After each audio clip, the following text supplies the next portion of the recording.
Today's episode is brought to you by Mazars. SoundCartel.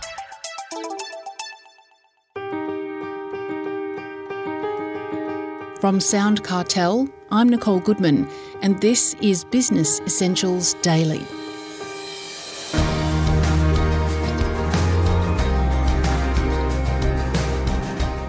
Do you fall into the trap of working too much on day-to-day tasks? That is, being too consumed by your product or service, putting out the inevitable spot fires, addressing issues with your customers and staff. As crucial as they are, it's equally important to step back and look at the bigger picture. Michael Fingland, CEO of Vantage Performance, encourages us all to re-examine our businesses with a 100-day plan. He says it starts with a strategic realignment. Michael explains what that is to Chris Ashmore. Invariably, 98% of the time, you need to look for those 1 to 2 really fundamental changes to reinvigorate the business, secure the support of key stakeholders, funders, and high-calibre people, so you can then chart a course back to where you were or to continue that growth curve. Well, you have 3 steps to guide businesses through a strategic realignment. Could you walk us through each one, starting with where are we now?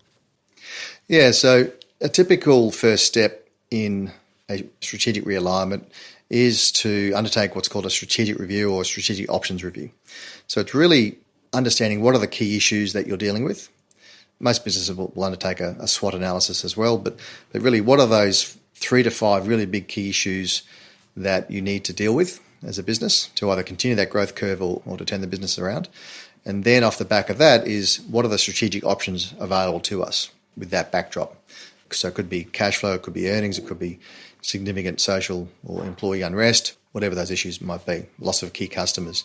So then what are those big strategic options that you need to run through to work out how you're going to restructure the business to make it succeed? So that's the typical output of that. And on the back of that, you then come up with what that new strat plan looks like, cascading across typically the 8 key pillars of the business to address each of those areas, and then remodel the new strat plan into a 30-minute cash flow 3-way forecast, and then a detailed roadmap implementation program, which is typically managed using various online tools so you can keep people accountable so you get traction along the way. And you know if there's any bottlenecks coming up and you need to divert resources to the right areas. The second one is, where do we want to go? And that comes off the back of that resetting. And Jim Collins, who's a famous business author who has identified all of the critical traits of long-term, highly successful businesses, those that got to 100 years, those that went through major industry disruptive events, those that have gone through major recessionary events and came out and beat the market 10 to 1. And he talks about the concept of confronting the brutal facts. And that's what that strategic options or review helps you to do, is you've got to deal with those confronting facts that we have, this part of the business is broken or fundamentally the business has outgrown key people or key systems or key regions. So you need to have that information so you can then make those hard decisions and come up with those 1 to 2 big changes. So that's what that's about, is working out where we go to now, and then what does it look like financially. As I said before, you then model those big changes through your 3-way forecast and your cash flow so you can work out that it is a course that we can successfully navigate, and what funding will we need along the way to make that happen. The third stage in planning for a strategic realignment is, how will we make it happen? And a lot of that is around, and Jim Collins is also famous for coining the phrase, get the right people on the bus, if you like. So it's all about making sure, have you got the right people in the right roles? And starting with that core focus, because if you've got a mediocre team or you've got gaps in the team, then the odds of them coming up with that implementation roadmap and executing well along the way, the probability of that is not so high. So it's making sure, and you do that as part of that strategic review in step 1, is have we got the right people in the right roles? Have we got the right expertise? Are they the right level of expertise and experience for where the business is now? Because that's one of the big fundamental issues with businesses. The stats are proven around the Western world. 2/3 of businesses don't survive the first 5 years and 80% don't survive 10. So one of the common reasons why they don't get through to that 5 and 10 year milestone mark, and it doesn't mean they're making money, it just means they've survived, right, is that the business outgrows the management team or outgrows key people within the team. So you either have to identify that. So once you get through to 10, 15 mil, you've typically got through that first 5 years. The next biggest hurdle is getting through to 50 mil. And the reason why that's such a big hurdle going from 15 to 50 mil is the amount of upsizing and investment you need to do in people, systems, different capital structures is quite fundamental. And what you do to successfully get through to 50 mil, if you've got through to there unscathed, if you like, that will set you up to get to 150 mil. That's to give some context of how much work is required on your foundations. And a big one is, has the team grown with the business, or do they not have the ability to step up? So that's a really key part of it is have you got the right people in the right roles? Can they be trained up to that next level? Do you need to bring in more higher caliber people who have just got that experience to transition the business through to the next stage? That's one of the brutal facts that you have to identify is, and Vern Harnish, who famously decoded the Rockefeller habits of the Rockefeller Empire, and one of the key questions that he recommends you answer or ask the directors and the management team on a regular basis is, would you rehire everybody in your management team? And it forces you to confront that issue. And it may be that they're great, they've been incredibly loyal, but they just don't have the ability to step up. So you might need to hire someone above or invest in them in a very significant way from a training point of view. So that's the critical part of that execution phase. We tend to do that with sporting teams, but we don't think to do that with business. Yeah, a lot of success in business is emulated in sport, or a lot of the ideas come from sport.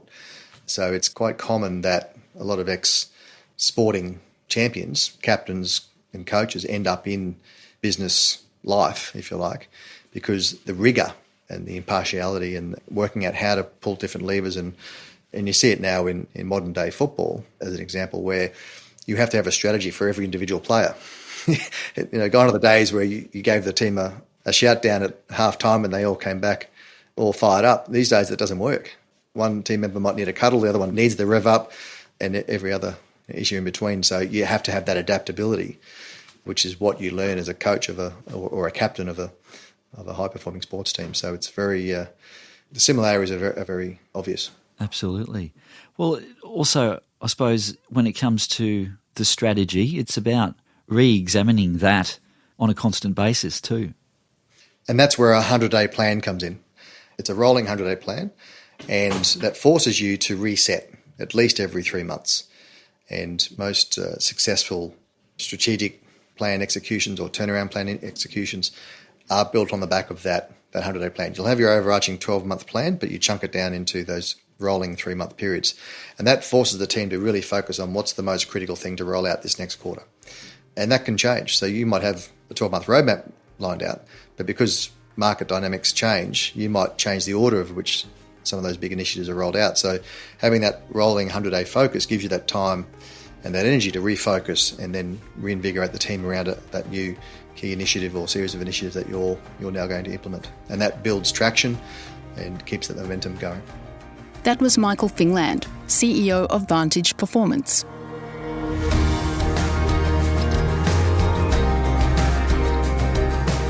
Business Essentials Daily is a SoundCartel podcast. Producers are Nick Schildberger, Chris Ashmore, Jeff Waters and myself. Technical production by Pete Letts.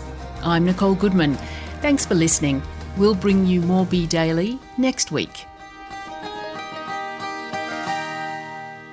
SoundCartel. This episode was brought to you by Mazars. To find out more, visit mazars.com.au. That's mazars.com.au.